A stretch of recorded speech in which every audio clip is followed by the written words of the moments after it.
نصیب فرمائے۔ وآخر دعوانا الحمدللہ رب العالمین۔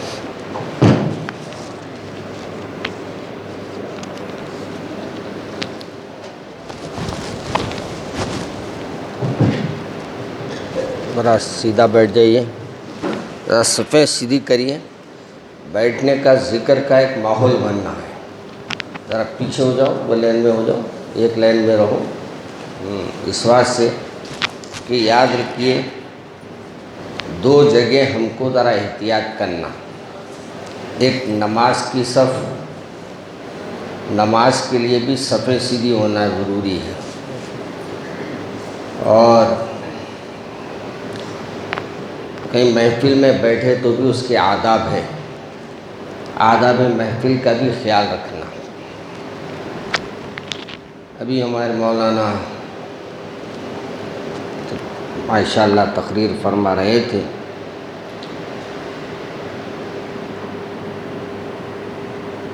الحمدللہ رب العالمین والعاقبۃ للمتقین والصلاۃ والسلام علی نبینا محمد وآلہ واصحابہ اجمعین۔ السلام علیکم ورحمۃ اللہ وبرکاتہ۔ عزیزان محترم، آج اتفاق ایسا رہا کہ بہت سے عنوانات سامنے تھے،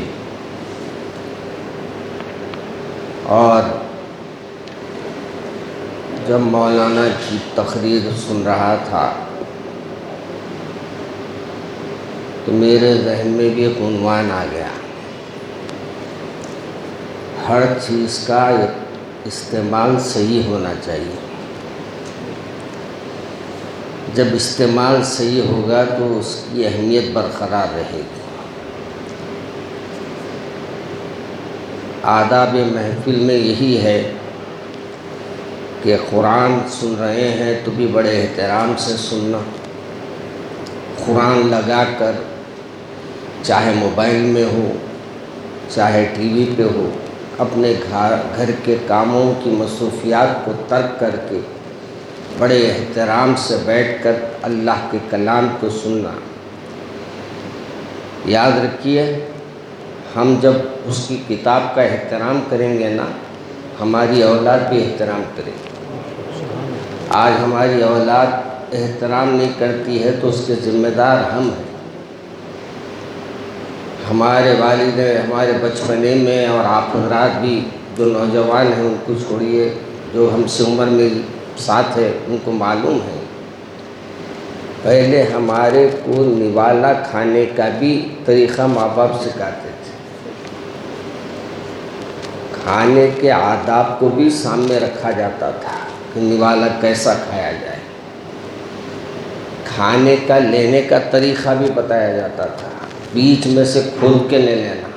اپنے کو آج کل دعوتوں میں جاؤ، جدھر بوٹی دکھی ادھر سے سبل گھساتے، پھوڑا گھساتے ادھر سے، حالانکہ اللہ کے رسول صلی اللہ علیہ وسلم نے منع فرمایا کہ ایک طرف سے کھانا ہے۔ کتنی بھی اچھی بریانی ہوں گی، کتنا بھی اچھا گوشت ہوگا، اگر آپ کی قسمت میں ہے تو وہ ضرور رہے گا، اگر آپ کی قسمت میں نہیں ہے تو آپ کتنا بھی کھود لو، جو کھودے وہ بھی غارت ہو جائے گا۔ تو ہمارے کو اس کا احتیاط کرنا چاہیے۔ ہمارے واقعات میں حضرت اکثر بیان کرتے ہیں نا، وہ مرغی آ کے سامنے رکھے تو پوری دم کی مرغی تھی، سامنے رکھ دی، ان کو ایک صاحب بولے بھائی وہ اس کے پیراں قبلے کو ہو رہے بول کے پلٹا دیے۔ تو دوسرا بھی ان کا استاد تھا، بولے اذان جا دیتے ان کے سامنے پیر کا سلمبے کرتی انہیں بول کے اٹھا کے اپنی گاڑی میں رکھ لیا ہوگا۔ تو یہ ہمارے لیے بھی بہت سوچ سمجھ کے، اس واسطے سے ہمارے کو ہمارے والد صاحب فرماتے تھے کان پہ بھروسہ مت کرو، بعض وقت کان بھی اور آنکھ بھی دھوکہ دے دیتے۔ اس بات سے یہ کان جو ہے نا ایسا بجنا شروع ہوتا کہ اپنے ایمان کو بھی غارت کر دیتا۔ اور یہ کہانی ہے جو دل کو بھی خراب کر دیتا. آج میں پڑھ رہا تھا ایمان کو بچانے کے لیے 2 چیزوں کو بیان کیا گیا ہے.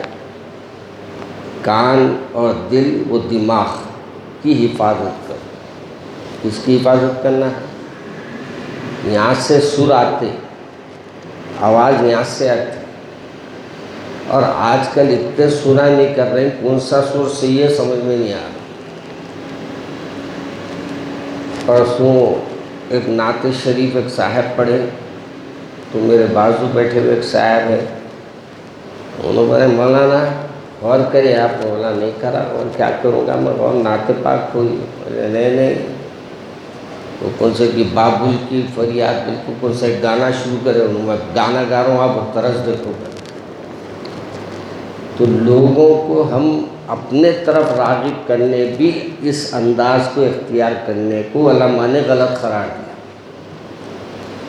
یعنی گانے کی طرز اس بات سے نکال رہے ہیں آپ تاکہ لوگ آپ کے طرف شوق سے دیکھیں، ذوق سے دیکھیں، آپ کی آواز کو واہ واہ کریں. تو یہ بھی ہمارے بزرگوں کے نزدیک یہ بھی ایک ریاکاری ہے اور ایک دھوکہ ہے جو دل کو دے رہے ہیں آپ. اور یہ دل کا دھوکہ ایسا ہوتا ہے کہ بہت جلد یہ دل کب کسی سے لگتا کس سے ٹوٹتا پتہ ہی نہیں چلتا ہے. اس وقت سے راز کہہ دیے تھے، راز دل کا آئینہ احتیاط سے رکھنا. راز دل کا آئینہ احتیاط سے رکھنا، ورنہ ٹوٹ جائے گا ہر جگہ دکھانے. اگر اس دل کو آپ کنٹرول نہیں کریں تو کبھی پیزا دے جاتا، کبھی کچھ کرا دیتا، کبھی کسی کو تکلیف پہنچا دیتا، کبھی کسی کو رلا دیتا، کبھی کسی کو ہنسا دیتا. علماء نے لکھا ہے کہ زبان کو ہم بہت روکنا چاہیے، مگر ہم زبان کو تو روکتے نہیں. مگر بیان کرتے ہیں کہ زبان سے زیادہ آج کل کانوں کی وبا بہت پھیلی ہوئی ہے.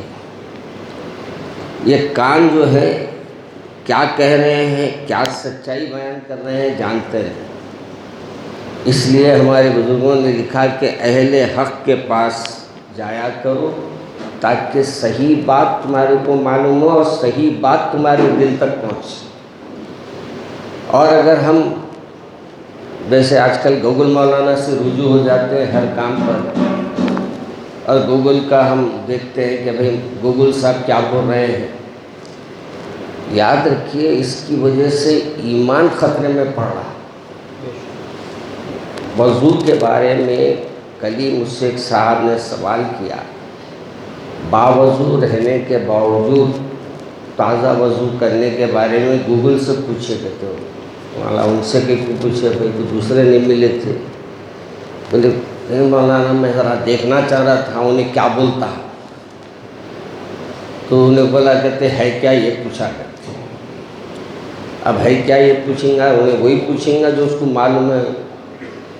ایک باکس آتا نا، کیا بولتے ہیں اس کو، اپن بولے تو کچھ بولتا یہ روڈ جام ہے، کیا بولتے ہیں اس کو، گھروں میں لگا لے رہے ہیں آج کل. ہاں الیکسا، بھی خاتون ہے، وہ مؤنث ہے. ایک صاحب ہے الیکسا کو بازو رکھ لیتے کہتے بولتے جاتے کہتے الیکسا میری بیوی تنگ کر دی، کیا کروں کچھ کیا بول رہے تم پوچھتی کرتے ہو. تو وہ الیکسا کے ساتھ ان دن تمام وہ شرم چھاڑی کر لیتے رہتے. یہی ہے جب جو بیکار چیز گھر میں آتی ہے نا، اللہ کے ذکر سے دور کر دیتی. اب بجائے اس کے اس وقت میں اللہ نکلنے کا، الیکسا نکلا تو کیا ہوں گا. تو مزاج کو ہم بدلنے کے لیے حضرت مسیح اللہ خان صاحب نے ایک بہترین انداز میں تحریر فرمائی، اور اس میں بتایا کہ بعض لوگوں کی صحبت جو ہے بعض وقت اچھے خاصے ایمان کو کمزور کر دیتی، اور بعض لوگوں کی طاقت یہ رہتی ہے کہ بعض کی صحبت ان کے دل کو اللہ کے طرف مائل کر دیتی. اور فرماتے ہیں کہ دل کو بگاڑنے کے واسطے چھوٹی چیز کافی ہوتی ہے، دل کو سدھارنے کے واسطے سالوں لگ جاتے ہیں۔ اور یہ دل سدھرنے کے لیے سب سے بہترین طریقہ جو لکھا گیا ہے کہ اپنے اساتذہ سے رجوع ہونا۔ ہر معاملے میں آپ جس کو اپنا سمجھتے ہیں ان سے رجوع ہو کر اس کی بات کی صفائی پیش کر لیں۔ اب تو افسوس کے ساتھ مجھے یہ بھی کہنا پڑ رہا ہے، قرآن کیا ہے یا قرآن کے بارے میں گوگل سے پوچھا گیا تو اس نے جو کیا کہا ہے، اس نے جو اپنی سائٹ کھولی اس میں سماچار یہ آج تک اور کیا کہتے ہیں وہ کون سے جو قرآن پاک کی توہین کر رہے چینل ان کے چینلوں کا نام دے رہا۔ یعنی ہماری بدبختی ہے یہ کہ ہماری تعداد لاکھوں میں ہے، اور گوگل پہ ہمارا اگر قرآن پاک کے بارے میں معلومات کرنے کے واسطے مارتے ہیں تو اس کا جواب یہ آتا ہے کہ اس کے بارے میں پوچھنا ہے تو فلاں چینل سے پوچھو۔ تو پھر ہم نے ایک مہم چلائی، دعا کرے کہ اللہ ہماری اس مہم کو اثردار بنا دے کہ ہم نے اس کے بارے میں کچھ لوگوں سے ربط پیدا کیا، اور اس میں اگر ہم نے کہا کہ اگر کوئی خرچہ بھی ہو سکتا ہے تو کریں گے اس میں، مگر وہ جو بدتمیزی کی گفتگو اس میں ہو رہی ہے اس سے ہمارے بچوں کے ایمان کمزور ہو جائیں گے۔ پہلے ہی ہمارے بچوں کی عادت ایسی ہوتی جا رہی ہے کہ دن بدن دین سے دور ہو رہے ہیں، دنیا سے قریب ہو رہے ہیں، ہر نئی چیز گھر میں لانے کے خواہش مند ہو گئے ہیں، معمولی چیز بھی نہیں ہے لانا۔ حالانکہ ہمارے بزرگوں نے لکھا ہے کہ اگر تم کوئی چیز لاتے ہیں تو وہ بھی تمہارے پاس دیکھی جائے گی، ضرورتاً ہے یا نہیں، بغیر ضروری چیز لے کے آ رہے ہیں آپ، تو یہ آپ پیسوں کو اللہ جو دیا ہے اس کا غلط استعمال کریں، اس پہ بھی سوال ہوگا آپ سے۔ اس لیے پیسہ آ رہا تو خوش نہیں ہونا ہے، اگر ہم سے غفلت ہو رہی ہے تو رشک ہونا، توبہ کی توفیق ہونا۔ اب معراج گئی، معراج کے بارے میں ہمارے نوجوانوں سے کچھ سوالات کیے گئے کہ معراج میں سرکار کہاں گئے تھے، وہ کیا بولتے ہیں اس کو، چینلوں والے پوچھے گئے تو سرکار معراج میں گئے تھے کیا پوچھ رہے ہیں؟ عام طبقے کی بات کر رہا ہوں میں، جو دینی ماحول ہے وہ تو بہت اچھی بات ہے۔ معراج میں سرکار کو کیا کیا دکھایا گیا، جواب نہیں دے سکنے۔ معراج میں سرکار کو کس پہ لے جایا گیا، جواب نہیں دے سکنے۔ تو ہماری اولاد کو ہم کیا سکھا رہے ہیں، کیا بتا رہے ہیں ہماری اولاد کو ہم؟ اگر ہم یہ اولاد کو بتا رہے ہیں تو پھر ہمارا دین آگے کون چلائیں گا؟ اللہ کی ضرورت نہیں ہے میری آپ کی، میں یہ سمجھ رہا ہوں میں رہا تو اسٹیج چل رہا، نہیں، میں مروں گا پھر انشاءاللہ کوئی سلسلے میں ہمارے صاحبزادے بیٹھیں گے انشاءاللہ بولو سب کرا۔ ہاں یاد رکھو، اچھی بات میں انشاءاللہ بولنا، تو اللہ میاں رستے بناتا اور ماشاءاللہ بولنا، اچھی چیز دیکھے تو ہم یہ سب چیزوں میں بہت گمسم رہتے۔ وہ ٹی وی دیکھ کے ایک صاحب بہت ہنس رہے تھے پیٹ پکڑ کے، تو ان سے پوچھا پھر کیا دیکھ کے ہنس رہے ہیں آپ کو تو ہم دور سے پاگل سمجھ رہے تھے، قریب آئے تو معلوم ہے موبائل پہ دیکھ کے ہنس رہے ہیں آپ۔ پاگلوں کو دیکھتا ہوں ہماری گلی میں ایک صاحب ٹہلتے رہتے، یہاں سے وہاں سے یہاں، یہاں سے وہاں، صفا مروا کی صحیح ہوتے رہتے، مسکرا بھی لیتے۔ سنتا دیکھ کے میرے کو اتنا رشک آتا، دل بولتا جا کے ذرا ٹھڈی کو ہاتھ لگا دوں ان کو۔ یاد رکھیے یہ کانوں میں جو صدائیں جاتی ہیں نا، یہ اللہ سے دور کرنے والی ہوتی ہے، ان صداؤں سے بھی بچنے کا حکم ہے ہمارے۔ اور یہ کانوں کی آوازوں کو انہوں نے لکھا ہے کہ حضرت کا ایک واقعہ بیان کیے ہیں، حکیم الامت مولانا اشرف علی تھانوی صاحب کا ایک واقعہ بیان کیے ہیں کہ ان کے پاس کچھ ساتھی آئے اس زمانے میں یہ جو تماشے کرتے ہیں آنکھوں میں کاڑی گھسا لیتے، کیا بولتے ہیں لوگ، بولتے ہیں نا رفائی، ہاں یہ لوگوں کے بھی چالاں بڑے بڑے رہتے ہیں، اپن دیکھ کے واہ کیا کر رہا ہے، کمزور کرنے کی علامت ہے، آپ کی ایمان کو کمزور کر دیتے۔ یہ حضرت رفاعی کا جو معاملہ ہے وہ الگ ہے، یہ جو آ گئے کالے سملے کالے جھبے، چوٹی ایک صاحب نے پرسوں ایک بتایا، ایک صاحب ویڈیو لائف کے میرے کو وہ چوٹی کھولے تو لوگ آ کے وہ بدبودار چوٹی کو پکوا لے رہے ہیں، پھر ہمارا یہ کیا ہے، میں نے چوم رہے عقیدت سے، ہاں ایک لمبی چوٹی ہے، یہاں سے لے کے یہاں بیٹھے ہوئے چوٹی وہاں تک گئی، تو سب جانے مرید آ کے چوم رہے، ہمارا ستیاناش، اگر 1,00,000 روپے بھی 1 کروڑ روپے بھی دے تو میں اس کے چومنے کی کیا چھوتا بھی نہیں میں اس کو۔ ہماری سوچ بدل گئی، ہمارے عشق کا نمونہ ہی بدل گیا، ہمارے رسول کے محبت کا طریقہ ہی بدل گیا، ہمارے پیارے رسول کی بات آئی تو ہمارے زبان پہ درود آنا، ہمارے پیارے رسول کا ذکر آئے تو ہماری آنکھوں کے اندر نور آ جانا، ہمارے کو وضو کرے تو ہمارے جسم سے ہم کو یقین ہو جانا کہ ہمارے گناہ جھڑ گئے، یہ یقین ہی نہیں ہے ہمارا۔ اس سے پہلے میں نے کہا تھا وضو کرے تو گناہ جھڑ جاتے،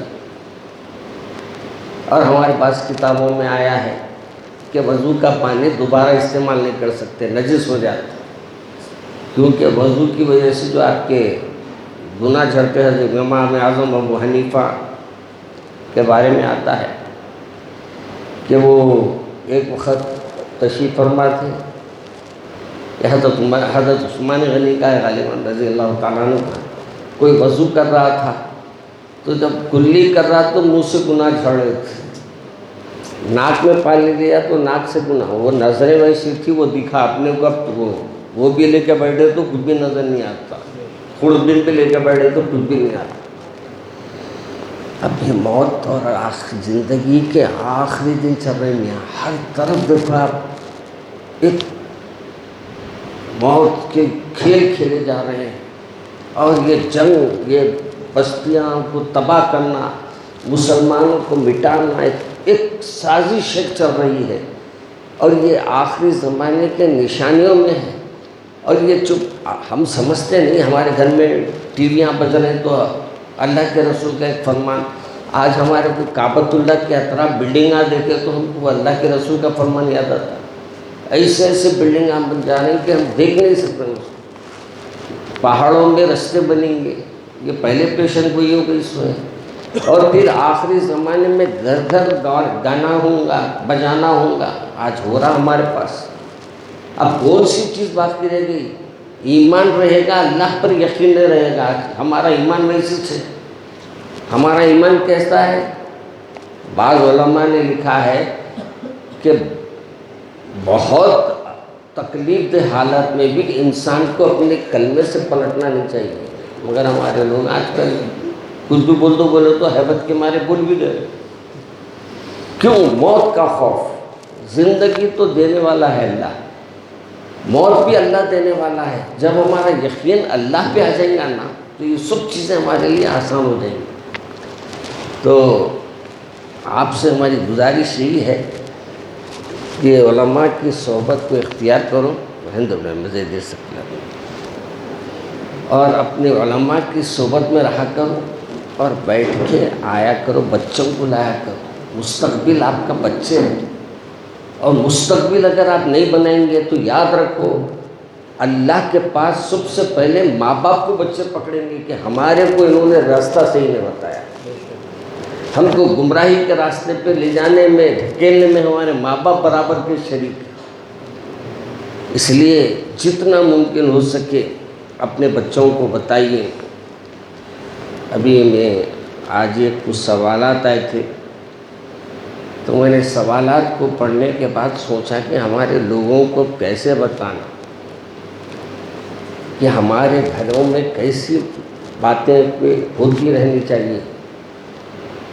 بچوں کو ایک ٹھیلیا بجاتے ہوئے نچا رہے ہیں تو ایک صاحب فوٹو بھیجے، ٹھیلی ہی تھی شاید غالباً وہ، ٹھیلیا کو بجا رہے ہیں اور بچی ذرا ناچ رہی ہے، تو اس پہ انہوں لکھ کے بھیجے کہ مولانا یہ ہمارا حیدرآباد کا اچھے گھرانے کی ایک تصویر آپ کے پاس بھیج رہا ہوں۔ یہ بھی اب ضرورت نہیں ہے آپ کو کسی کی تصویر کھینچ کے بھیجنا بھی آپ کے یہاں سے ضروری نہیں ہے۔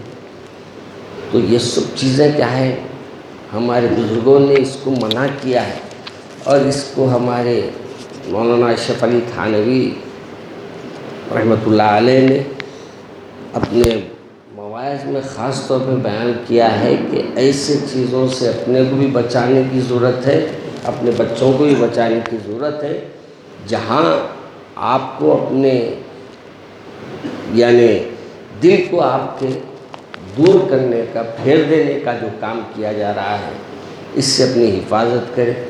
تو میں سمجھتا ہوں کہ کیونکہ وقت ہو گیا ہے، اس لیے اپنی بات کو میں یہیں ختم کرتا ہوں، اور ذکر کریں گے انشاءاللہ۔ اللہ سے امید ہے کہ اللہ ہمارے گناہوں کو معاف فرما دے۔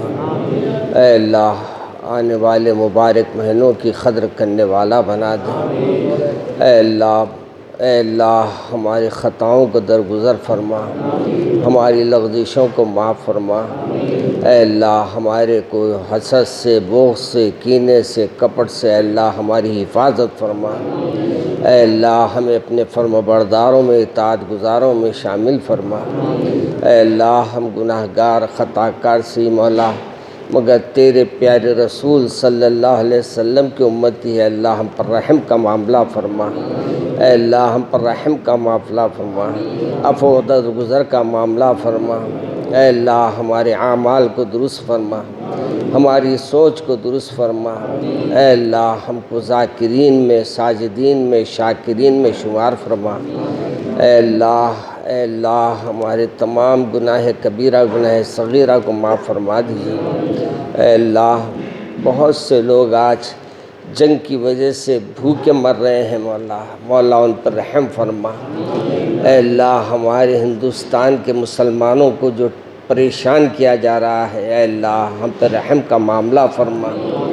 اے اللہ یہ آفات کو، یہ بلاؤں کو ہمارے دور فرما دیجیے۔ اے اللہ مسلمانوں کو پھر سربلندی عطا فرما، عزت عطا فرما۔ اے اللہ ہمارے گناہوں کو، خطاؤں کو معاف فرما دیجیے۔ اے اللہ ہماری تمام دعاؤں کو قبول فرما لیجیے۔ اے اللہ ہماری حاجتیں بہت ہے، اے اللہ ہمارے اعمال کے کمزوری کی وجہ سے ہم ہاتھ اٹھانے بھی گھبراتے ہیں، اے اللہ مگر تیرے سوا کس کے سامنے ہاتھ اٹھائیں مولا، تو ہی ہم کو بخشنے والا ہے مولا، تو ہی ہم کو اپنے خطاؤں کو معاف فرمانے والا ہے مولا، ہماری خطاؤں کو بھی درگزر فرما دے۔ اے اللہ اپنے پیارے رسول کے گھر کی زیارت بھی عطا فرما دے۔ اے اللہ اپنے کرم سے، اپنے فضل سے اے اللہ اپنے مسلمانوں کو ایک کر دے، نیک کر دے مولا، مسلمانوں کو اتفاق سے رہنے والا بنا دے۔ اے اللہ ہر شر سے، ہر شرارت سے ہماری حفاظت فرما۔ اے اللہ اپنے پرائے کے شر سے حفاظت فرما۔ اے اللہ اپنے احکامات پہ ہم کو چلنے والا بنا۔ اے اللہ ہماری اولادوں کو ہماری آنکھوں کی ٹھنڈک بنا۔ اے اللہ ان کے جو بھی معاملات ہیں آسانی سے اے اللہ اپنے فضل سے پورے فرما۔ اے اللہ جو بھی بیمار ہیں ان کو شفا عطا فرما۔ اے اللہ جو بیمار ہیں ان کو شفا عطا فرما۔ اے اللہ جو مرحومین ہیں ان کی مغفرت فرما دے۔ اے اللہ اپنے کرم سے، اپنے فضل سے ہماری دعاؤں کو قبول فرما۔ جتنے بہنیں آئے ہیں، جتنے بھائی آئے ہیں اے اللہ اس کی برکتوں سے انہیں مالا مال فرما۔ اے اللہ ہمارے ہاتھ اٹھا کر ہم جو کچھ مانگنا چاہتے ہیں وہ آپ جانتے ہیں مولا، مگر پھر بھی ہم آپ ہی کے سامنے اپنی باتوں کو عرض کر دیتے ہیں۔ اے اللہ ہمارے مالی مشکلات کو حل فرما۔ اے اللہ ہم میں جو قرض دار ہیں ان کی قرضوں کی ادائیگی کے لیے سبیل عطا فرما۔ ہم میں جو پریشان حال ہیں ان کی پریشانیاں دور فرما۔ اے اللہ ہمارے کو اپنے نیک اور صالح بندوں میں شامل فرما۔ ربنا آتنا فی الدنیا حسنۃ وفی الآخرۃ حسنۃ وقنا عذاب النار۔ ربنا تقبل منا انک انت السمیع العلیم وتب علينا إنك أنت التواب الرحيم. بسم الله لا يضر مع اسمه شيء في الأرض ولا في السماء وهو السميع العليم. اللهم إني أعوذ بك من جهد البلاء ودرك الشقاء وسوء الخزاء وشماتة الأعداء. اللهم إني أعوذ بك من جهد البلاء ودرك الشقاء وسوء الخزاء وشماتة الأعداء. اللهم اغنِ بفضلك عمن سواك بحلالك عن حرامك. اللهم اجعلني في أنس صغيرا والناس كبيرا. سبحان ربك رب العزة عما يصفون وسلام على المرسلين والحمد لله.